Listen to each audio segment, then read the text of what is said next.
Bayangkan pagi hari tanpa kopi, rasanya kayak nonton konser tanpa suara atau nasi goreng tanpa kecap. Kopi sudah menjadi bagian dari hidup banyak orang, dari anak kos yang begadang nugas sampai CEO yang brainstorming di cafe hipster. Tapi pernah nggak sih kamu kepikiran seberapa banyak kita tahu soal kopi, manfaatnya, mitosnya, ataupun bahkan sejarah kelamnya di tangan para penjajah? Dalam kesempatan kali ini kita akan membawa kamu jalan-jalan dari fungsi kopi di tubuh manusia, mitos-mitos yang beredar, sampai bagaimana Belanda memanipulasi komoditas ini saat menjajah Indonesia. So, simak sampai habis biar ngerti dikit-dikit.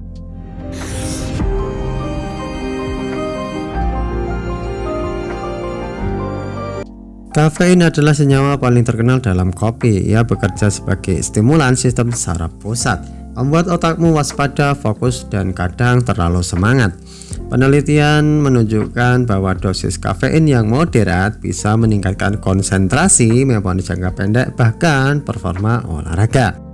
Jadi kalau kamu merasa lebih jago ngoding atau bikin skripsi setelah ngopi, itu bukan ilusi cuy.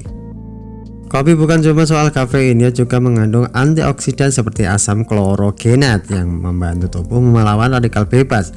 Bahkan beberapa studi mengklaim bahwa kopi adalah sumber antioksidan terbesar dalam diet banyak orang, lebih baik dari buah-buahan. Beberapa penelitian dari Harvard, Stanford, dan universitas besar lainnya menunjukkan bahwa konsumsi kopi berkaitan dengan penurunan risiko penyakit Parkinson dan Alzheimer, risiko diabetes tipe 2 yang lebih rendah, dan perlindungan terhadap penyakit hati, terutama fatty liver. Namun tentu saja ini berlaku kalau kamu ngopinya nggak pakai 3 sendok gula dan whipped cream segunung cuy.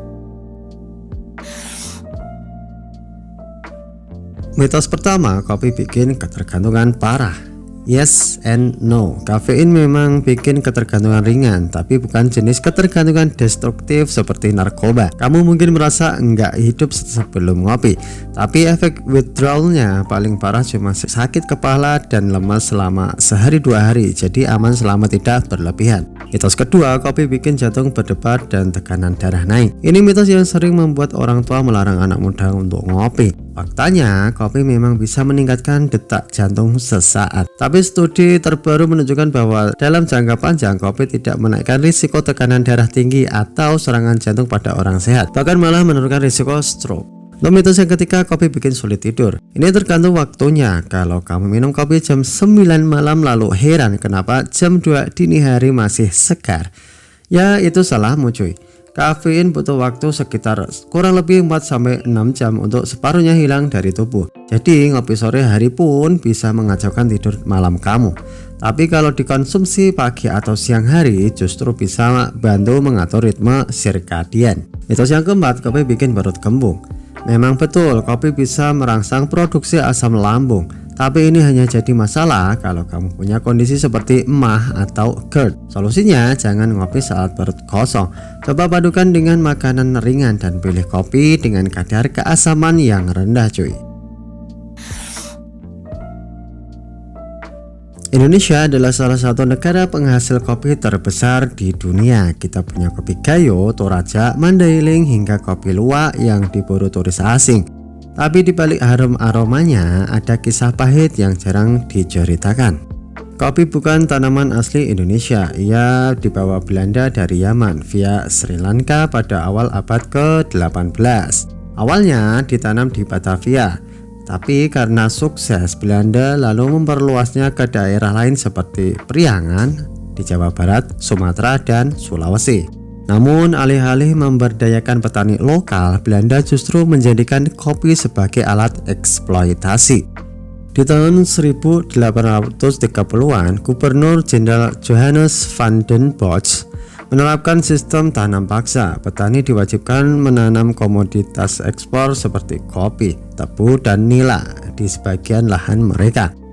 Dan hasilnya wajib diserahkan ke pemerintahan kolonial. Mereka tidak dibayar dengan adil, bahkan kadang hanya diberi kompensasi dalam bentuk barang bukan uang. Padahal kopi yang mereka tanam dijual mahal di Eropa dan menjadi sumber utama kekayaan VOC dan pemerintahan kolonial. Hal paling licik yang dilakukan Belanda bukan cuma soal tanam paksa, Tapi bagaimana mereka menghapus akses informasi dan nilai dari petani lokal? Kopi yang ditanam orang Indonesia tidak dinikmati oleh mereka sendiri. Petani nggak tahu bahwa biji coklat kecil yang mereka petik itu bisa jadi minuman premium di Paris atau bahkan Amsterdam cuy.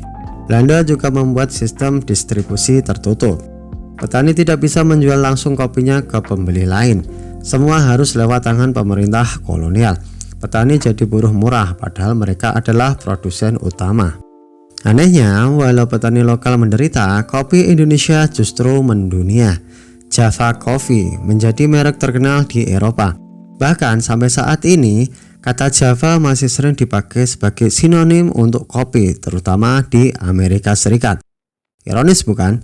Nama daerah kita terkenal, tapi rakyatnya dulu nggak tahu menahu soal branding itu cuy.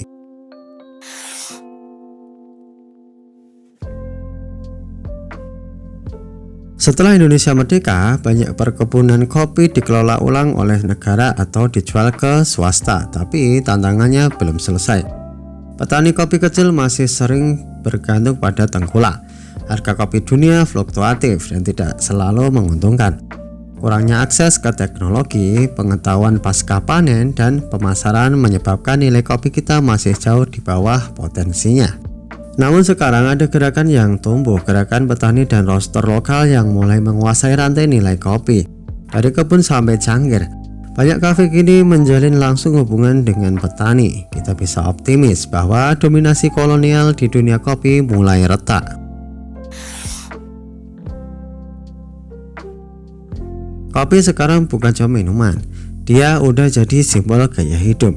Ada yang ngopi biar melek, ada yang ngopi biar estetik buat story Instagram. Bahkan ada istilah cafe snob buat orang yang hanya mau minum kopi single origin dengan metode pour over. Di kota besar, kafe menjadi tempat nongkrong, kerja, bahkan PDKT cuy. Di desa, kopi tetap menjadi teman obrolan warung dan simbol keakraban. Kopi menjadi generasi status sosial bahkan budaya.